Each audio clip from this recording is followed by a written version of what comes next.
Halo MotoGP lovers, selamat datang di channel FMGP Sport, channel yang akan menyajikan berita seputar dunia balap spesial untuk Anda. Jika Sobat GP terhibur dengan berita yang kami sajikan, jangan lupa subscribe dan nyalakan notifikasinya. Baiklah, langsung saja mari kita simak berita selengkapnya.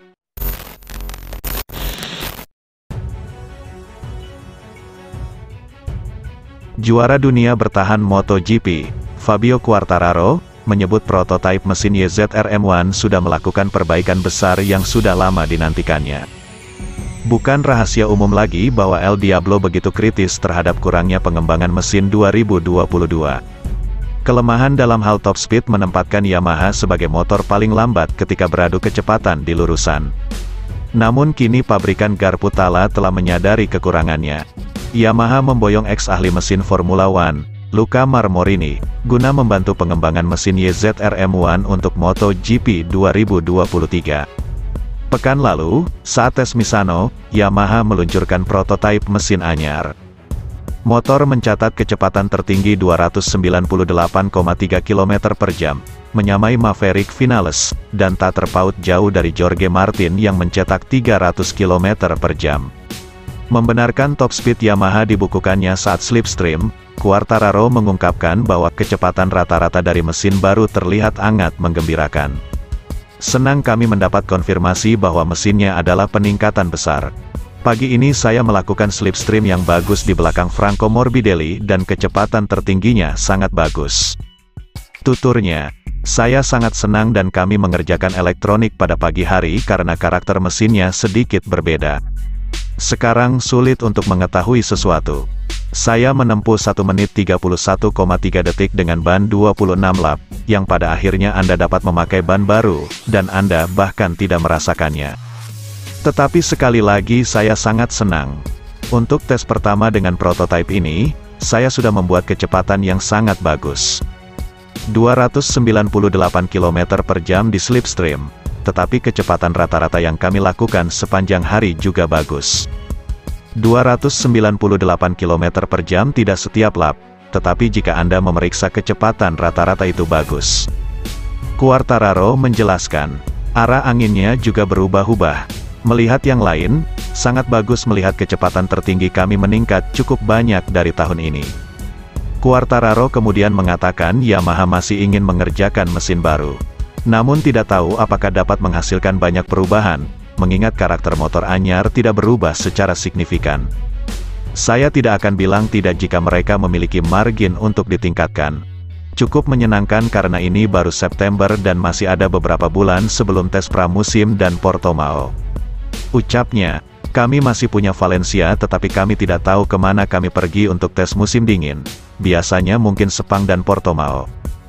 Kami masih akan melakukan tes dan semoga lebih banyak kecepatan untuk ditemukan. Karakternya sedikit berubah tetapi saya tidak tersesat. Tentu saja kami masih perlu bekerja sedikit lebih banyak pada bagian pertama dari akselerasi. Motornya sedikit lebih malas ketimbang agresif. Ini yang kami kerjakan pada pagi hari. Sorenya kami melakukan pekerjaan aerodinamika dan kami akan fokus pada setelan ini. Seperti yang diketahui, Fabio Quartararo berada dalam situasi sulit saat MotoGP 2022 menyisakan 6 seri lagi di mana posisinya terancam oleh Francesco Bagnaia. Kemenangan yang dipersembahkan Francesco Bagnaia untuk Ducati membawanya memangkas margin poin dengan Fabio Quartararo. Pembalap asal Italia tersebut kini sudah mengoleksi total 181 poin atau tinggal terpaut 30 poin saja dari Quartararo yang berada di peringkat pertama. Persaingan perburuan gelar juara yang melibatkan Quartararo dan Bagnaia diprediksi akan berjalan semakin sengit seiring menjelang berakhirnya musim kompetisi.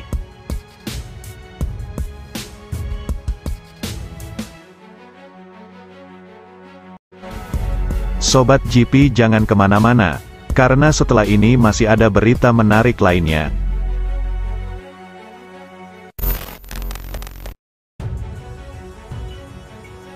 CEO Ducati Claudio Domenicali mencermati duel Francesco Bagnaia dan Enea Bastianini pada lap terakhir, lomba MotoGP San Marino di sirkuit Misano, Minggu tanggal 4 September tahun 2022.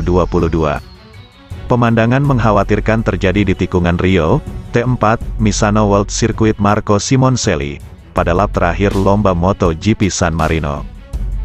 Ban depan Ducati Desmosedici GP21 milik Enea Bastianini, Gresini Racing, hampir menyenggol ban belakang Ducati Desmosedici GP22 Geberan Francesco Bagnaia, Ducati Lenovo, yang berada di depannya, saat berduel untuk P1.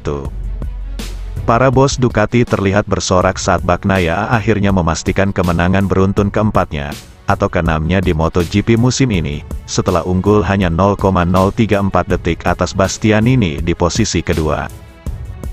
La Bestia yang juga mampu mencatat fastest race lap pada lomba putaran ke-14 kejuaraan dunia MotoGP 2022 itu, seolah ingin menunjukkan kemenangan moral, dengan mencoba melibas Bagnaia.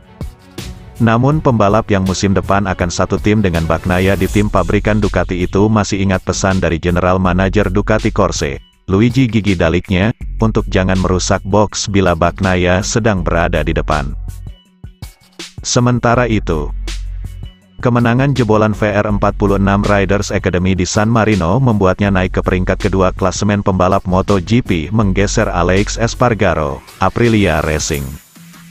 Kini Bagnaia hanya tertinggal 30 poin dari pemimpin klasemen sekaligus juara dunia bertahan Fabio Quartararo, Monster Energy Yamaha MotoGP. Dengan kondisi dan situasi di klasemen saat ini, Bagnaia harus mampu memenangi seluruh 6 balapan tersisa, jika ingin merebut gelar juara dunia. Tetapi itu semua akan sia-sia jika Quartararo juga mampu finish kedua di sisa 6 balapan terakhir tersebut. Tantangan bagi Bagnaia dan Ducati untuk merebut gelar juara dunia MotoGP kedua sepanjang sejarah sejak Casey Stoner pada 2007 akan bertambah berat jika Bastianini terus melakukan hal-hal seperti di lap terakhir tikungan Rio. Seperti pesan Dalicnya, saat ini seluruh pembalap Ducati, termasuk Bastianini harus bermain sebagai tim untuk memuluskan jalan Bagnaia merebut gelar. CEO Ducati Claudio Domenicali pun terpaksa turun tangan menyikapi apa yang terjadi antara Bagnaia dan Bastianini di tikungan 4 sirkuit Misano tersebut. Pecco, sapaan Bagnaia, sungguh spesial. Ia seperti Pinturicchio, pelukis top asal Misano yang hidup di masa Renaissance, yang membuat mahakarya lain dari caranya menahan Maverick Vinales, Aprilia Racing, lalu Bastianini.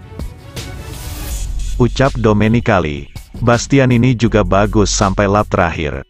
Pada lap yang seharusnya bisa bermain aman, ia justru mengambil risiko terlalu besar. Kami tidak menyukai itu. Ada 150 orang bekerja, ada tim, jadi harus ada hasil bagus yang bisa dibawa pulang. Bastianini harus bekerja untuk tim, semoga mereka yang terbaiklah yang menang. Tetapi tanpa melakukan hal-hal bodoh, mereka yang ada di sana bisa melangkah lebih jauh. Saat dua pembalap tidak mampu bekerja sama dengan baik, saya merasa tidak bisa senang sepenuhnya. Tutur Domenicali mengakhiri.